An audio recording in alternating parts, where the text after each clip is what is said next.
جی جناب، آج بات ہوگی دماغ پر ویڈیو گیمز کے اثرات مہارت کو بڑھانے میں یا نشے کا سبب بن سکتے ہیں۔ ایک مہارت والا انسان ہمیشہ آگے بڑھتا ہے، لیکن اگر ایک انسان کے دماغ کو ہی ایک کلیدی توازن ہی اس کا برقرار رکھنے میں مضر ہو جائے تو پھر کیا ہوگا؟ یہی ہوگا کہ ایک گیم کھیلنے والے یا ایک ویڈیو گیم کے اثرات جو ایک تندرست دماغ پر پڑتے ہیں اس کی کیا اثرات ہوتے ہیں۔ کلیدی توازن برقرار رکھنے میں مضر ہے، اور اس کے علاوہ اعتدال میں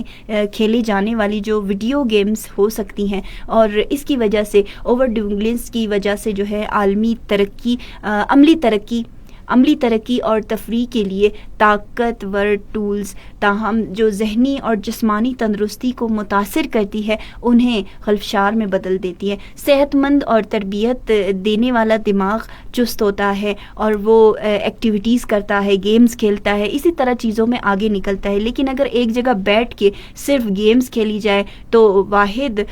حدود اور سمجھداری سے گیم کا انتخاب کرنے سے افراد گریز کرتے ہیں، فوائد سے لطف اندوز ہو جاتے ہیں، لیکن اس کا جو خطرہ ہے وہ نہیں سمجھ پاتے۔ ایک جگہ بیٹھ کے اپنے پورے جسم کو باؤنڈ کر کے، اپنے دماغ کو متحرک کر کے اور اپنے آپ کو ایک باؤنڈری میں بند کر کے، یہ انسان کے دماغ کی ذہنی اور جو نشو و نما ہے اور جو توازن ہے اس کو بھی خراب کرنے کا سبب بنتی ہے۔